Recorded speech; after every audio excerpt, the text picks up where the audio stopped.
What's happened in the last 9 months has fundamentally transformed all kinds of industries, but none more so than the media and entertainment industry. 8 or 9 years of traditional acceleration has happened in 4 or 5 months. What we're seeing is a ton of transformation. We know that we need to create content faster than ever before.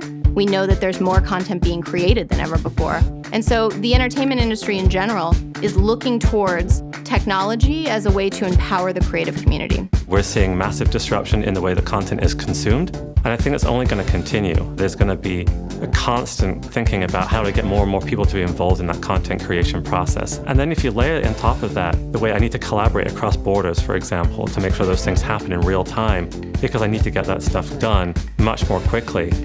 The time for transformation around how we work and how we work remotely is now. The more that we're able to really use collaboration tools in a way that will empower our creative process, the better.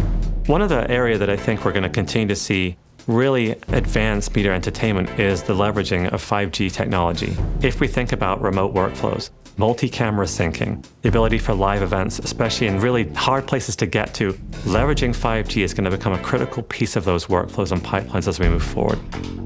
The massive impact I've seen is direct-to-consumer distribution. That's what's driving most media and entertainment enterprises around the globe. I think the opportunity through distribution is not only understanding how to get it out to the audiences faster, but also how to get the information from the audience back to us. How many people do I have watching my platform? How many people are consuming my content? How are they enjoying it? What are they doing with that content? By using data and analytics, I can drive that narrative much more deeply. I can build a better relationship with them. I can monetize that relationship in the right ways. And I can have it be a really meaningful relationship that I can keep going for a long period of time. One of the big outcomes of the changes in this space is the requirement of live media and live sports.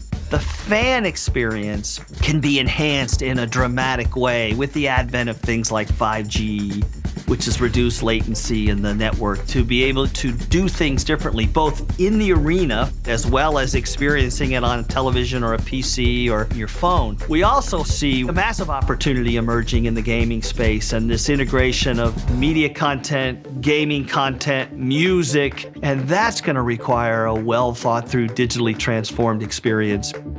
We have an opportunity to look towards gaming, which has gone through this transformation of selling games for consoles to moving towards a streaming environment for distribution. And so we have to understand how this has powered that industry. And I think there are lessons to be learned about how to take the information of what our audiences are watching and connect them together in a way that will build community and engagement and give them a sense of ownership in the process of their consumption. Our mission is really one of the key reasons I'm excited to be at Microsoft. The idea that we are here to empower every person and every organization to achieve more. It's a very simple but very powerful statement. Microsoft has a fundamental belief that we are a platform company. We are not a content creation company. We are not trying to monetize other people's data. We're thinking about how can we solve their business problems, but we do so in a very partner-driven way. We're partnering with them, we're building those relationships together to understand exactly what they want to achieve and how they want to achieve it.